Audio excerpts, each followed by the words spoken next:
welcome to Coach Dave Academy. My name is Suellio Almeida. We're going to see my lap with the Porsche Cup at Sebring. We're going to see the entire lap and then we're going to talk about corner by corner.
All right, so going into the first corner, first thing we need to know here is the wall on the outside goes a little bit to outside, more to the outside, even more late, very late. So what you want to do is you want to align to the latest furthest point to the outside so you can open up as much as possible. So as you can see here, I'm following the wall.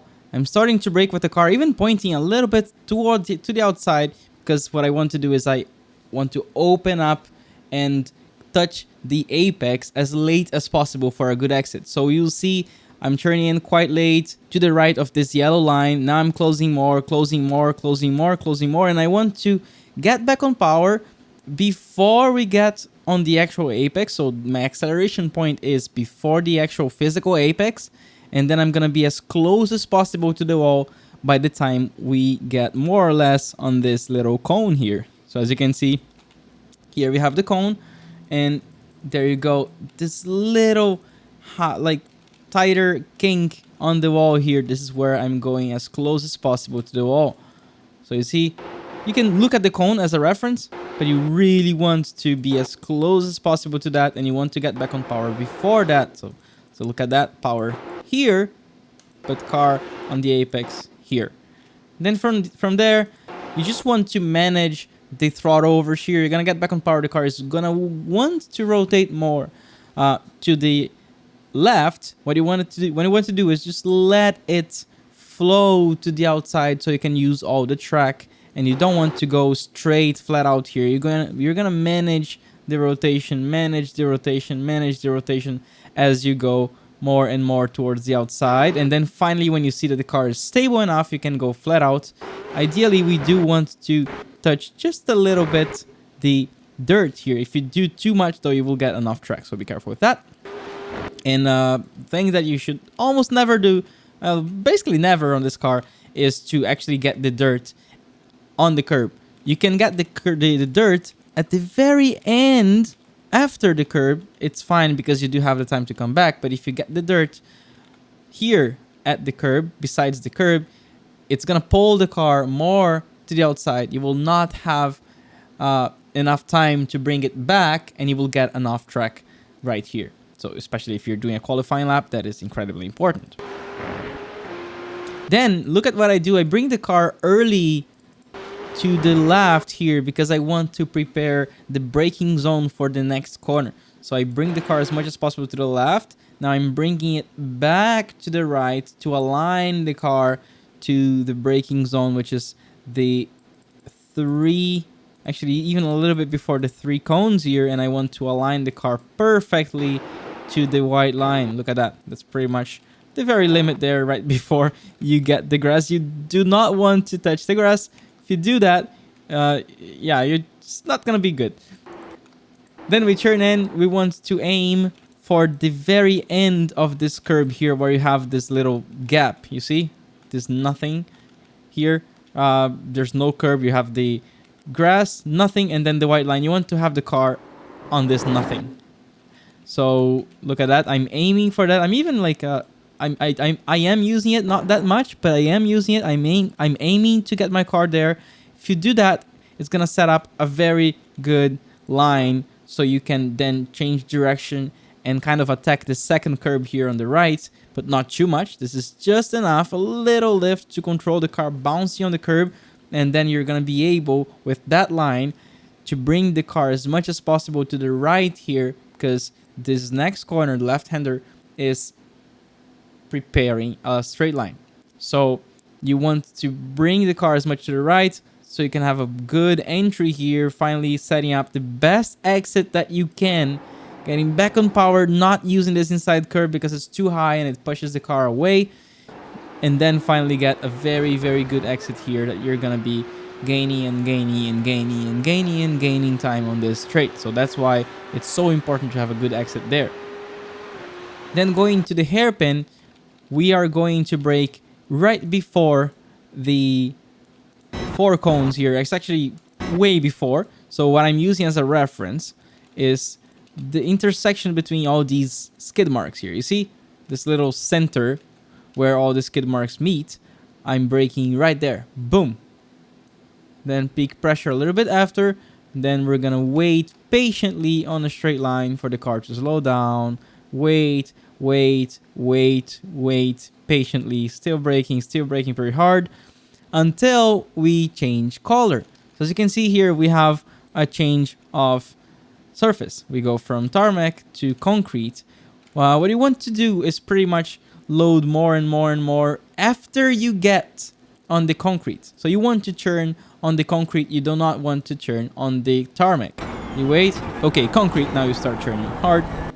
You want to get on the inside here and then get a good exit using a little bit of the grass. It's totally fine. You just need to have 49% of, actually 51% of the car needs to be to the right. If you have more than half of the car on the grass, you got an off track. And this is all flat out, no big problem.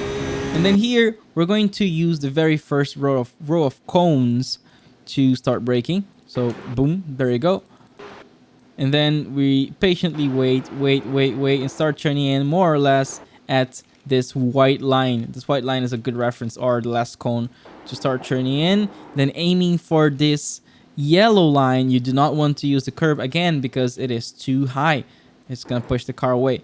Then you get back on power. You want to go to the outside, not all of it. You see, I'm not using the curb here because there is a little change of direction to the left right after. So you want to bring the car to this point and then you change direction so you can barely touch this curb. This curb also unsettles the car a little bit, so you do not want to use more than that. And then here it's really controlling the oversteer because the car is going to be pretty much hanging on the limit all the way into the next corner. And then from here, when we get a little bit more stable, we're trying to bring the car a little bit more to the left to prepare the next corner, but it's not gonna be enough. It's never gonna be perfectly aligned and parallel to the white line on the braking zone for the next bumpy corner. So what we need to do is start braking more or less here at the middle of the track, pointing to the outside. Then we're waiting and waiting for the car to slow down and go into the outside, and then we start turning in by the time we reach this white line on the outside. And then we finally start turning in. We don't want to carry too much brakes into this corner because it's very, very, very bumpy. And then you get back on power and allow the car to go all the way to the outside. This corner is also very important because you're going to be carrying this exit speed for a long time. There you go. Same thing with the dirt. You can use the dirt after the curb, but you should not use the dirt at the curb because it's gonna pull the car away and you will not have enough time to bring the car back to the right and you will get enough track. Or this corner, this next corner here starts here. It starts very early because there is a little kink to the left that can unsettle your positioning for the next corner. So look at how early I'm turning and cutting this little kink here. It's pretty much the limit, you see? Using all the curb so I can guarantee that the car is as much as possible to the left here. I'm even not using it perfectly. By the time I start turning in, I'm very close to the white line, so that is good. And then you start trail braking heavily and patiently to this long right-hander.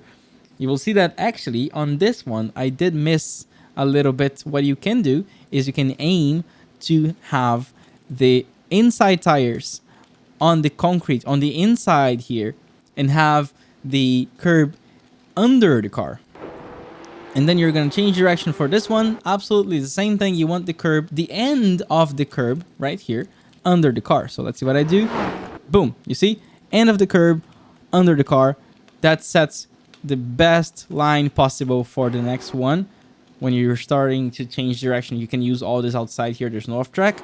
You change direction, and again, same thing. You want to have this curb under the car, so the inside tires totally to the inside of the curb.